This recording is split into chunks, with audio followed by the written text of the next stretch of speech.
Welcome everyone. This is episode 11. We're talking about radical acceptance. Before I get into that, I just want to mention I created a guided meditation for you in last week's session, and it is a mix of nature sounds, water, rain, wind, with periodic meditation prompts and prayers and declarations and affirmations, all of my favorite ways to connect with God. And I created it for you. But if you're listening on the audio podcast, I just want to let you know that there's also a YouTube version. And on YouTube, there's two versions. There is just the audio, just the music and the nature sounds, so without my voice. And then there is the guided meditation with my voice added to it. I find it extremely helpful to have a way to block out background noise sometimes. And you might be on a jog, you might be on a walk, you might be at the gym, you might have time to connect with God, but not have the space or the quiet. And this gives you an option to do that. I love nature sounds, and I love this peaceful music, but this combines both of them, and it's about an hour long. And so if you're watching on YouTube, I just want you to know there's an audio version on the podcast. And if you're listening on the podcast, I want you to know on YouTube there's two versions. There's just the sounds and music itself, and there's also the guided meditation, which is the same as the podcast version. All right, radical acceptance. Radical acceptance. I want to talk about three different examples so that you can wrap your mind around this before we actually get into the details. One is improv comedy, the other is tennis, and the third one is judo. Improv comedy, if you're not familiar, improv's short for improvised, or there's a lot of variations, but in one main variation there is a group of 5 to 10 people. They get on the stage, they actually interact with the audience, and the audience gives them the idea that they're going to explore. And then they might do 30 minutes of like a play that's funny, totally written on the spot. So they just created a play in front of the audience. If you're afraid of public speaking, this would be the worst imaginable situation. But if it's done right, it is completely hilarious and unpredictable and fun. And one of the rules, the reason they're able to do this is there's certain rules that they agree to ahead of time. They don't know what they're going to talk about, but in the practice sessions they agree to the rules, and therefore each member knows the structure of how to respond, even if they don't know the content. And one of the rules is you have to accept everything that another member of the group offers. So, for example, say you're doing a skit and you're in a doctor's office, and one person's playing the doctor, another person's playing a nurse, the other person's pretending to be the patient, and none of the lines are written ahead of time. So when one person said, when the doctor says, I think we have to amputate your leg, the other person, the patient, cannot say, no, you can't amputate my leg. As soon as they reject the other person's suggestion, it stops being funny, and even if there's jokes told, the whole premise breaks down and it's not funny anymore. So the rule is you have to roll with the punches. You have to go with whatever suggestion that the other person is offering. So if they say, I feel like I think we have to amputate your leg, you have to accept that and then respond with your own thing. That is how they're able to write on the spot. And I just want to, when I heard this, and obviously I have no expertise in this. I've never even been to a live improv. I've never done it. But when I heard it, I said, that is how life is. Life is not scripted ahead of time. Life is this give and take, this response, this accepting and responding, accepting and responding, accepting and responding. And that is how real life operates. So let's go to the second example, the game of tennis. Similar, you accept in the game of tennis, if I'm sure everybody's familiar, you have two people on a court. The court and the net and the rules are agreed upon ahead of time. The ball has to land in the lines. It can only hit once, and so on. And there's agreed upon point structure and all of that. And you cannot play the game by yourself. Now you could practice with some kind of net, or you could get better at the skills of the game by yourself, but you cannot play the game by yourself. And one person serves and the other person responds, and they go back and forth, and the goal is to keep going. So it's similar to ping pong. The goal of the game is to keep taking the ball back and forth over the net. And whoever can't do that loses the point. What you have to do in order to do your part in the game is you have to accept the other person's part. You can't resist it. What do I mean by resist? I mean, when the other person is hitting the ball,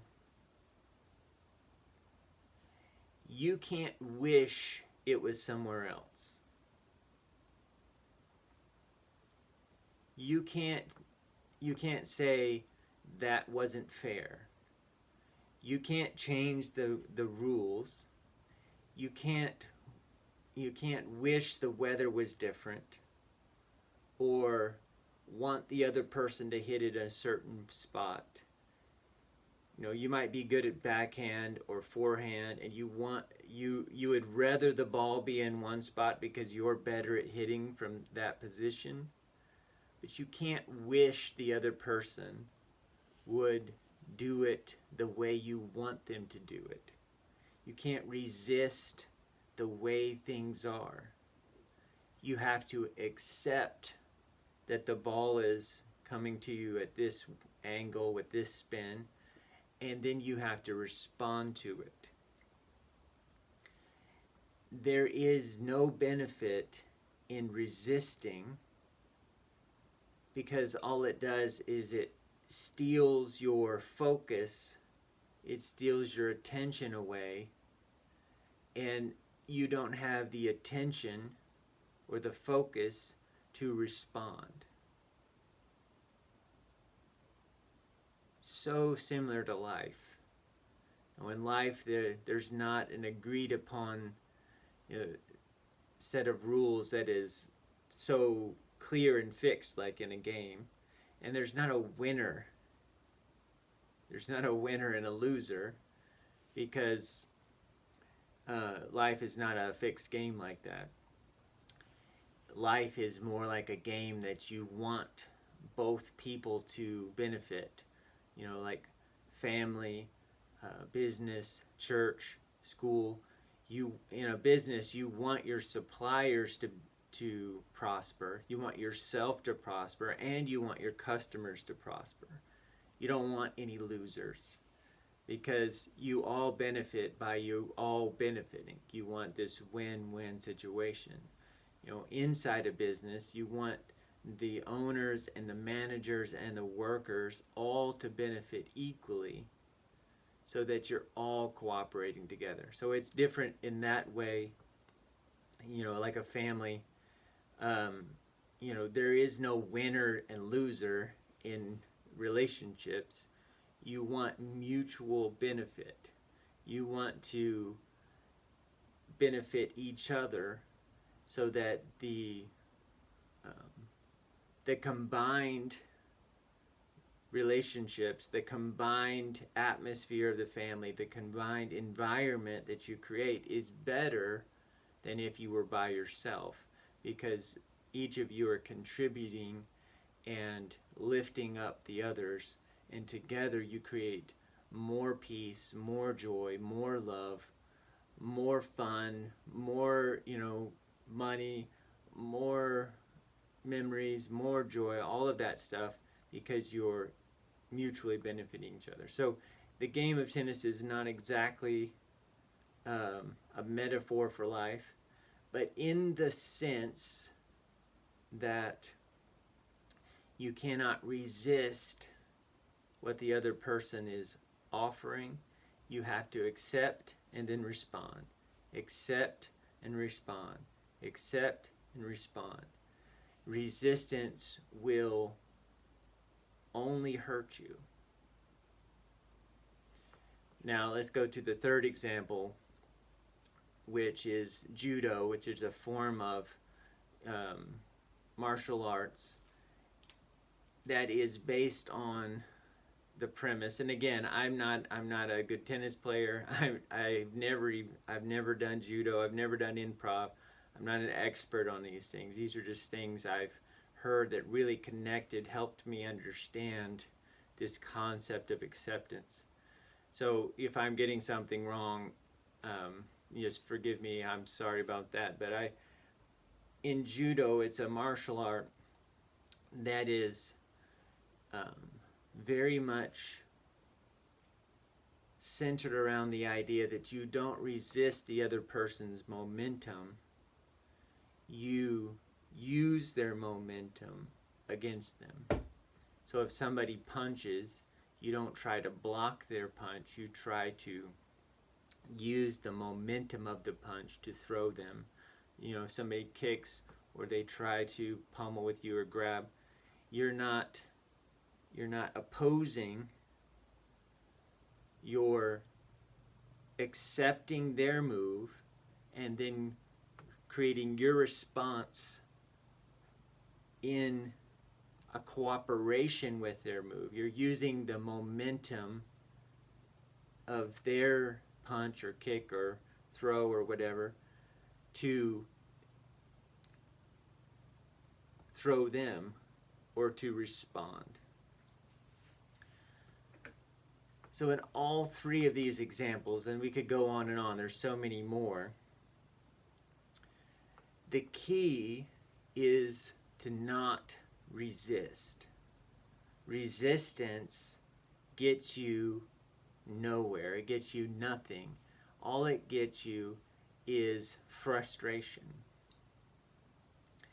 Now let's go back to our model, the garden and the gardener model, in which you, as a spiritual being, are the gardener, and your body is the garden, and your life produces fruit through the gardener watching over and tending the garden. That's how it is. That's how we are intended to live. That is how we live, whether we know it or not, or like it or not. That is the way things are designed. And so in this model, in this garden analogy, resistance would be stuff like, oh, I wish the weather was different. I wish the climate was different. Like, I wish I lived in a different place or a different time. I wish it wasn't so hot or so cold. That's resistance.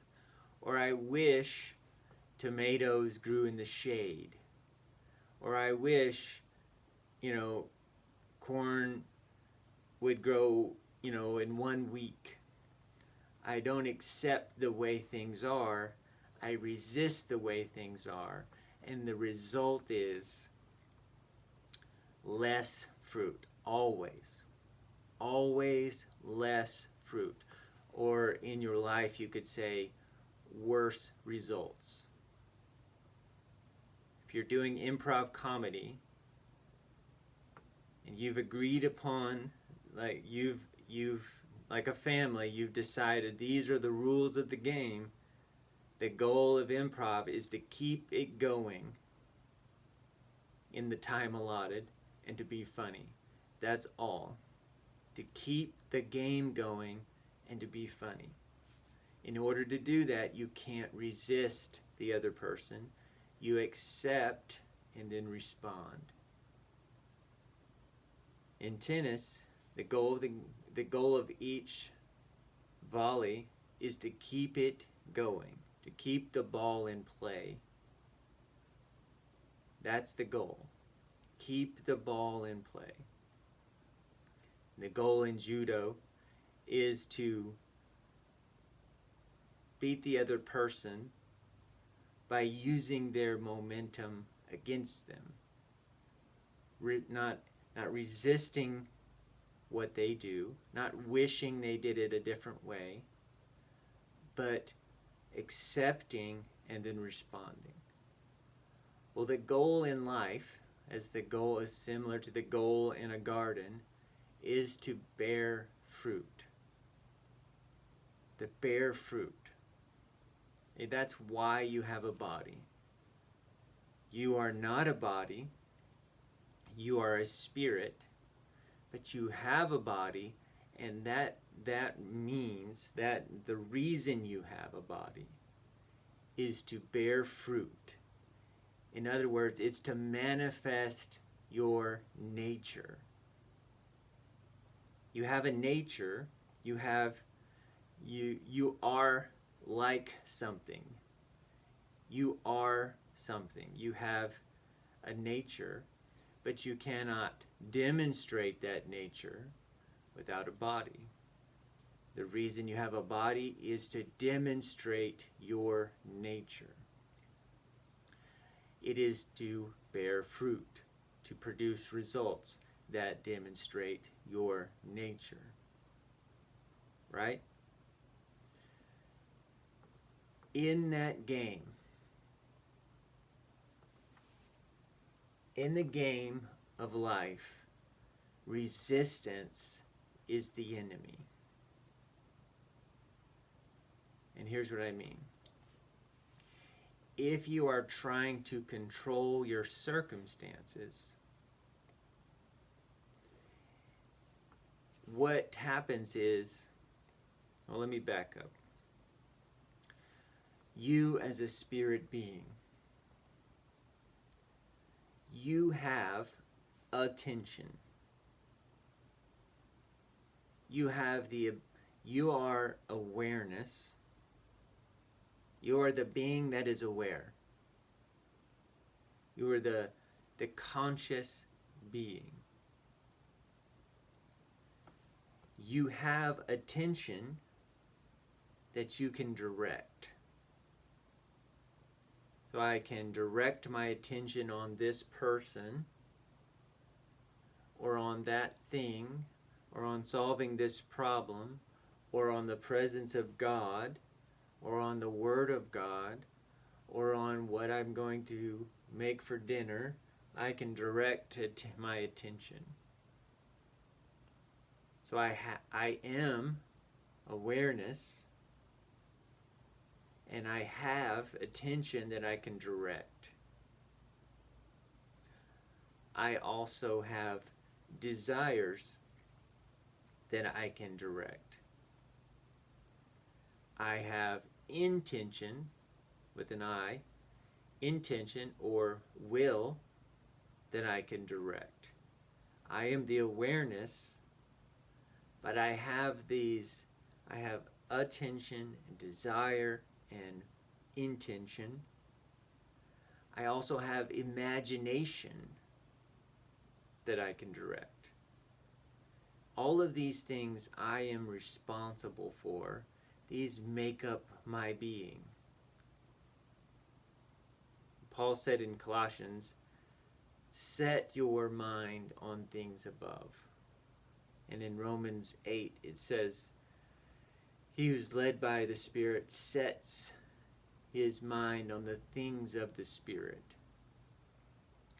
Well, your mind is the attention, the imagination, the desire, the intention, the intellect that your spirit can set. It can focus. It can direct. So you are not your mind. You are the one that can set your mind on different things.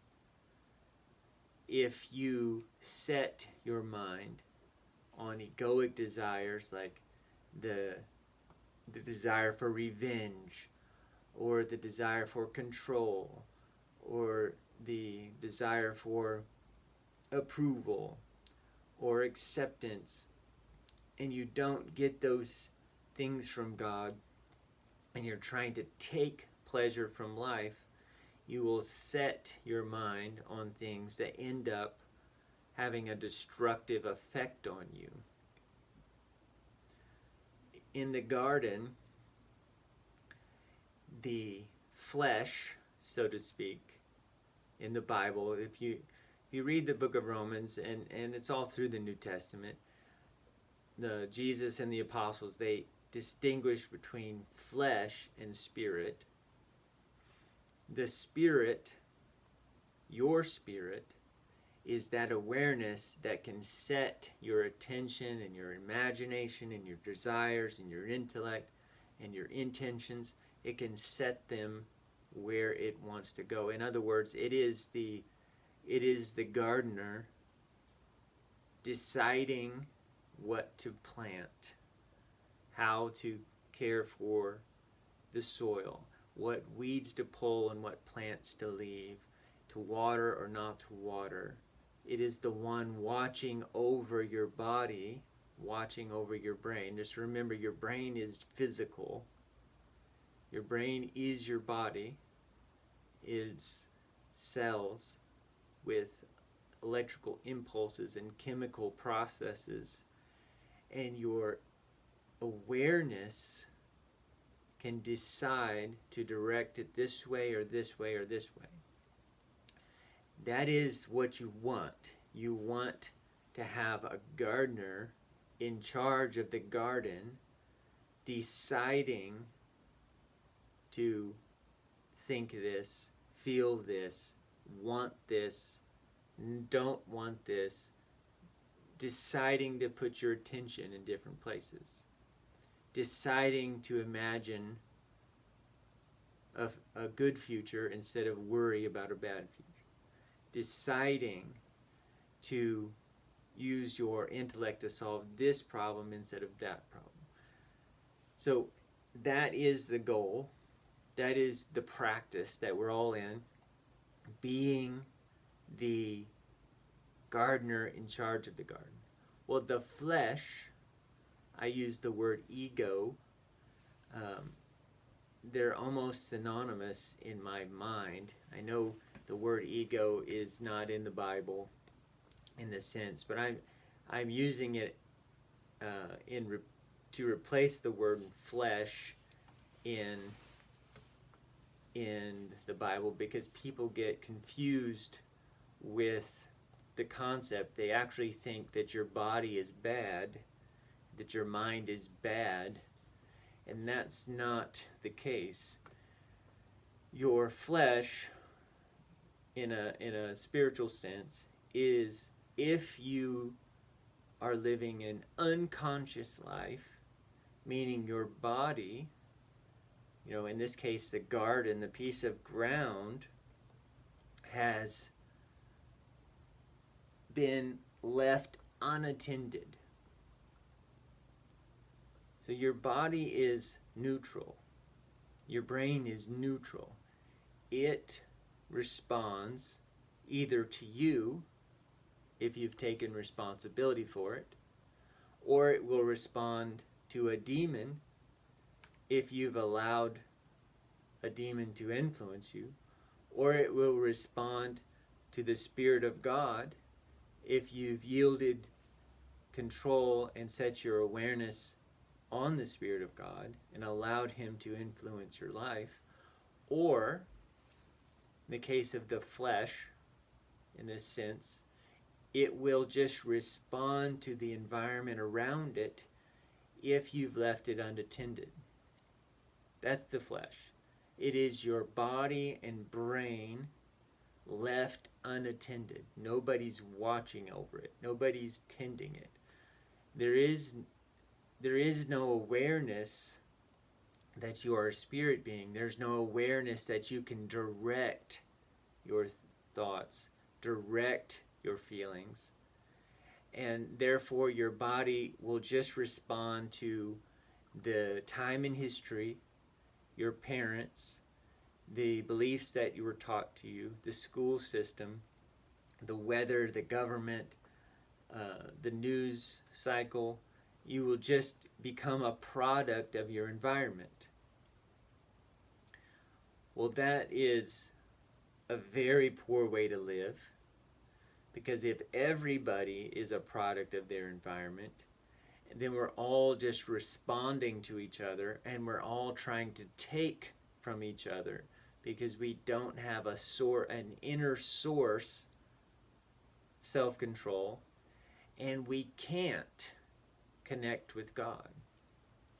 Your body, your garden is not God's property. It's not God's responsibility. It's yours.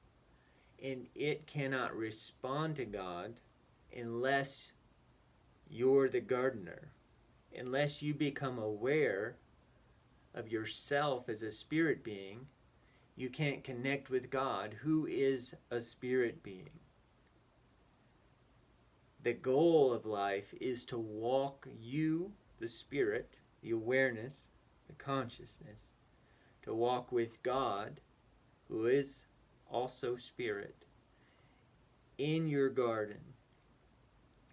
And whenever He wants control, you yield control. And when He wants to manifest His nature through your body, you allow Him to do that. And when He wants to plant a thought, you cooperate with Him. When He wants to give you a feeling, you allow Him to give you a feeling. When He wants you to imagine a certain thing, you cooperate. Same thing with your intellect and your desires and all this stuff, that you have become in relationship with God, spirit to spirit, and together you are manifesting his nature through your body. Now when his nature is manifested, your life starts to look more and more like Jesus, because Jesus perfectly manifested God's nature. He completely yielded his own nature and manifested God's nature on the earth. All of God's intentions and desires and intellect and wisdom and imagination and character and nature was manifested through the life of Jesus. Now when Paul the apostle says in Galatians 2:20, "It is no longer I who live, but Christ who lives in me," this is what he's talking about. He was getting to the place that Jesus lived, where he had yielded his body and brain to the nature of Jesus, and Jesus was able to manifest his nature through Paul's body and brain. Now, what does this have to do with acceptance? Acceptance in life is critical to bearing fruit, because you have an attention you can direct, and you are an awareness. You have intellect and desire and affection and intentions you can focus. When you resist, your attention goes to resisting the way things are, and it doesn't, which means it's not focused on your response. It's not focused on self-control. It becomes focused on circumstance control. Let's say that one more time. When you resist, your attention that you can direct tries to control your circumstances instead of controlling yourself. In improv, that would mean you try to control what the other person is going to say instead of thinking about what you're going to say. It breaks down the game immediately. It breaks it down because not only are you not going to say things that are intelligent and funny, you're not going to be interesting, but the other person is not going to be able to participate because you are resisting their idea. And immediately the game stops. The fun stops. Life stops when you start resisting. In tennis, if you are resisting the way things are, I wish they wouldn't have hit it there. I wish I had a different referee. I wish it wasn't raining. I wish they would stop, serving it so fast. I wish I resist what I feel is frustrated. I feel victimized. I feel anxious. I feel worried. I feel fear. I feel anger. I want them to cater to me, but I'm not developing my own skills. I'm not focusing my attention on my response. I'm not being responsive. I'm being resistant. The result is I will always lose the game. Always. I will always lose the game if I resist the way things are. In business, if I resist the laws of the land, if I say, I don't like these laws, I'm going to make a business that doesn't abide by them, then I will go out of business. Now, the laws might be unjust. The laws might not be fair. And in a separate thing, I could try to change the laws. But if I want to start a business, I first have to accept the laws. I also have to accept the marketplace. I have to accept what people want. If I try to sell what people don't want by resisting them, if I try to resist the laws, I will go out of business both ways. In judo, if I try to resist the other person, somebody throws a punch, I move towards them and try to stop the punch. What is that doing? It's doubling the force. It's like, two cars colliding together, both going 50 miles an hour, and they go head on to each other. The force is multiplied. And what destruction and chaos result. I have to, if I was in judo, I have to apply so much more effort to resist you, because I have to multiply the energy to resist the force that you're giving, and instead of using your energy against you. You have attention, desire, intellect, imagination, intentions that you can decide where they go. You are not your thoughts. In a garden sense, your thoughts are like the seeds that go in the ground.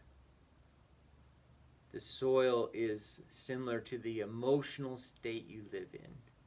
These aren't perfect analogies, but this is, you are not the ideas that get planted in your brain. You are the awareness that plants them. You are not the thought. You are the one that is thinking. You're the thinker, not the thoughts. You're not your feelings. You are the one feeling. You are the awareness that is experiencing the feeling. Just like Paul says, set your mind on the things of the Spirit, or set your mind on things above. You are not the mind, you are the one setting it. Another place he says, set your affections. You are not your affections or desires. You are the one setting them. When you resist, what do I mean by resist? Here's some examples. Wishing you had different parents. Oh, I wish my family was different. I wish my parents were different. I wish I would have been raised differently. Wishing you lived in a different time in history. Oh, if I would have only been born in this time or that time. Wishing that the government was a different kind of government. Wishing the weather would change. Wishing the laws would change. Wishing the marketplace would change. Wishing that you lived in a different body, like if you wish I was taller or shorter, a different color hair, different facial features, the things that you don't have control over.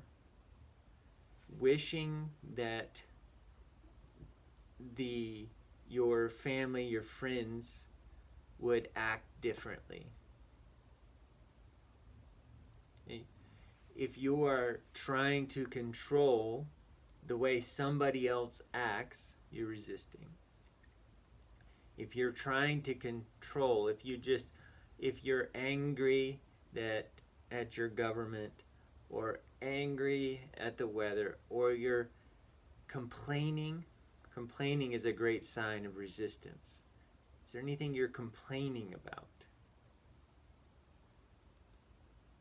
The system is rigged, so to speak. It's your mindset.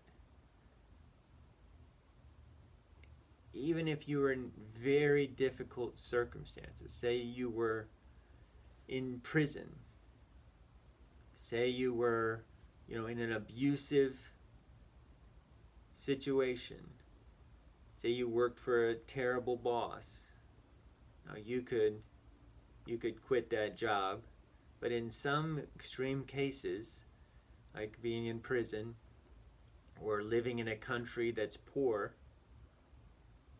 if it's very difficult to become rich in a country that's poor, because the whole marketplace doesn't have money to spend, and it would require some favor of God and maybe some external investment, which is possible. We live in a very connected world.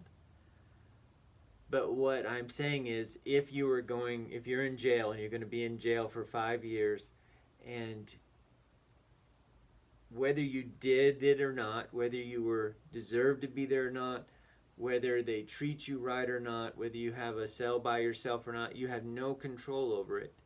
The only way you're going to thrive in that situation is to accept that situation. Accept the way things are. Maybe that would be similar, say you were in the biggest tennis match of your life. It cannot be rescheduled. It's on live TV, and then a giant, thunderstorm comes in, and it's raining, and then the court's wet. If you want to win the match, you have to accept that the court is wet. You can't be mad about it. You can't wish it was differently. You have to accept. In golf, you have to play the course that you're playing. If the greens are hard, the greens are hard. You can't wish they were soft, or you'll hit the wrong shot. Your job is to respond to the way things are, not to resist them. Now again, if you feel called to change the laws, if you want to create a more just and fair and equitable society, if you want to make things better, by all means make things better. But do it on your turn. Do you see what I'm saying? Do it on your turn. When the ball comes to you, you hit it back in such a way that makes things better. When the government, punches, you respond in such a way that you accept the punch and use the momentum against. Now I'm using that in a sense if the government were unjust, if the laws were not fair. If somebody tries to hurt you, you don't resist. Jesus said, do not resist an evil person. Pray for your enemies. Forgive people. This is the act of acceptance. You see it all through the Sermon on the Mount in Matthew 5, 6, and 7. It is acceptance first and then response. Acceptance and then response. You accept the way other people act, and then you respond in kindness. You accept your identity as the light of the world, and you respond by shining. there is no benefit in resistance. No, it does not mean that we leave things in an unjust or unfair or,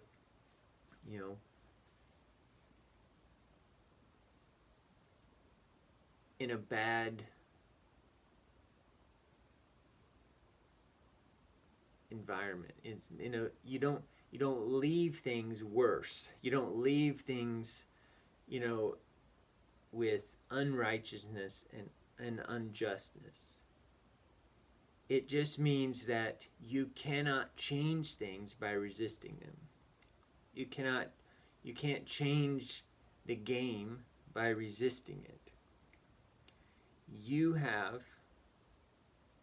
a body and a brain and a life, and you have responsibility and control over that. You do not get better results by resisting the way things are. If you want to grow more tomatoes, you have to accept that they like full sun, certain kind of soil, You cannot resist the way tomatoes are designed. You cannot resist that, somebody when you were 5 came and abused you and dumped a load of garbage. You cannot wish there was no garbage on your property. If you want to bear fruit, you have to accept that there's a pile of garbage and take responsibility to clean up that garbage. If you want to make society better, you have to do it through the fruit you produce, the space you create. I hope this makes sense. You can't do it by wishing other people act different. You have to act different. You see what I'm saying? If you don't, you cannot create space, create a new environment by resisting the old environment. You can't say, "Oh, I just wish it was different." You can't wish it was different. You have to talk different, think different, act different. You have to direct your attention on your response in order to make things better. Now, that's true for your own life, but it's also true in how you affect other people, how you influence, how you lead. You cannot just wish people were different. You have to accept the way they are and then respond in love. You have to forgive people and respond. You have to take responsibility for your thoughts, your feelings, your actions, and you can give, you can teach, you can persuade, you can sell, but you can't resist. You can't resist. You can use all of your persuasive skills. You can learn how to write really well and speak really well and sell. You can learn how to create beautiful things, and you can learn how to listen really well and create beautiful spaces. But you cannot wish people were different. You have to accept them the way they are and then respond. The people that don't act well, the reason they don't act well is because they're unaware of themselves as a conscious being. They've left their garden unattended. It is not your job as a Christian believer, it is not your job to get them to agree with you. It is not your job to get them to put a check mark by some doctrines that we all believe. It is not your job to even get them to agree with a certain doctrinal statement or a society or a way things are. You're not trying to get them to agree. You're trying to connect them, help them connect to God. The way you have become aware that I am a spiritual being, that I direct my attention, I direct my intentions and desires and intellect and imagination. And by doing so, I can choose to bear fruit. You're trying to help them realize the same thing. This is the work that Jesus and John the Baptist did when they said, repent, for the kingdom of heaven is at hand. They weren't preaching Jesus yet. They were saying, change the way you think. Change the way you think so that you'll be ready for Jesus, so that you'll be ready to connect with God. It means start living a conscious life. Realize that you're the gardener in charge of your garden, so that you as a spirit being can connect with God through the Spirit. This is what we want for everyone. We want them to become conscious so that they can become connected. That's all. We're not trying to get them to behave a certain way or to believe a certain way. We want them to become conscious. Oh, I'm the gardener of my life. So that they can become connected.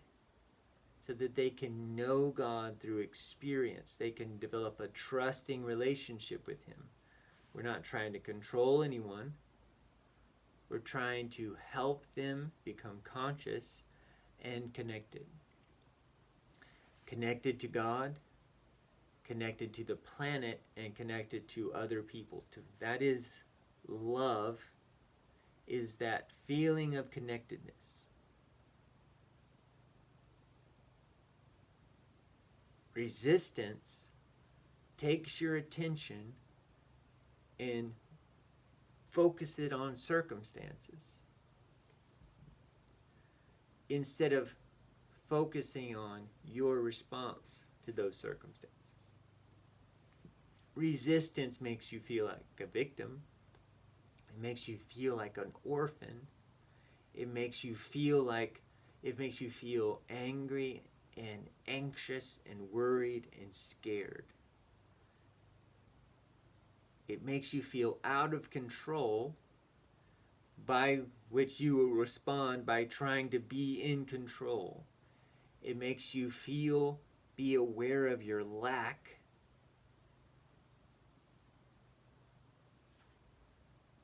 Which will make you respond by trying to take from life. You end up, if you're unconscious, if you're resisting, if you're not accepting the way things are, and focusing your attention on your response, your responsibility, if you're trying to control circumstances instead of controlling yourself, what happens is you live aware of your lack and you feel fear or out of controlness. So what you do is you try to control other people and circumstances, and you try to take from life instead of giving into it. What all this does is it shrinks your comfort zone down, until your life is tiny and you're bearing almost no fruit. That's all it does. Resistance causes you to bear less fruit. I challenge you to accept your body, your time in history, your country of origin, your current environment, your parents, your calling and purpose that God gave you. Accept the rules of the game. Don't resist. If things need to change, they will change as on your response. Not on the other person's hit, but on your hit. They will change by you taking responsibility for your response to the circumstances, not changing the circumstance itself. All right, guys. I hope this is helpful. It's been very, very helpful to me, and I'm not great at it, but I'm practicing it. I call this humility. Humility is accepting the way things are. Before you can decide what you're going to do in any given moment, you have to accept the moment. You have to accept the other person and the weather and the circumstance and whatever they said or whatever they did or whatever the environment is, you accept it and then you respond. In your response, you can create more space, you can offer more love, you can listen, you can forgive, and that will affect the other person's response. But you're not trying to control them. You are changing the environment for the better on your turn, in your response. You are taking responsibility for your thoughts, your feelings, your actions, and your results. You are directing your attention and your intention and your desires and your imagination and your intellect so that on your swing, if we're talking about tennis, on your turn, you're agile and you're responsive and you make the game better on your turn. You don't try to control others.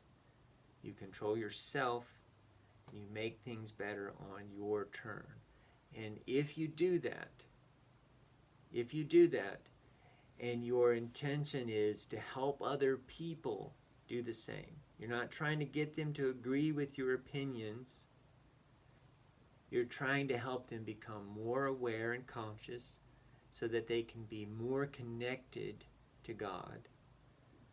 And then, and this beautiful symphony, every great society or environment or culture or business or church or whatever, every great family, somebody went first and started taking responsibility for themselves and making things better on their turn, and then it snowballed into most everybody was making things better on their turn, and it becomes this beautiful improv play that is hilarious and enjoyable and interesting and fun, and we all enjoy life because each of us is accepting the other person and what they say and then responding, teeing them up, like getting them ready, setting them up for success. We're all setting each other up for success on our turn. You know, in the game of life, it's much more like improv than it is tennis or judo, because we're not opposed to other people. We're on the same team. Imagine tennis, where the goal was not to beat the other person. The goal was to keep the game going. That's how life is. It's like improv. We want to keep the game going so that we're all growing and benefiting from each other and changing the environment on our turn. All right, guys. God bless you guys. If you are looking for, maybe you're not looking for it, but if you would benefit from 10 weeks going through the New Testament, focusing on your identity, understanding that you are a spirit being, and changing your mindset from a consumer mindset to a producer mindset. If you would benefit from that, I highly recommend my book, The Good and Noble Heart, 10-Week Transformation. It is the chronicle of my journey from going from consumer mindset to producer mindset, and I've got daily devotions and journal prompts in there to help you do what I was just saying, become more conscious so that you can become more connected, so that you can bear more fruit. That's the goal of the book. It just gives you a daily, morning routine or evening routine to help with those things. I'll link it up in the show notes. God bless you guys. Have a great day.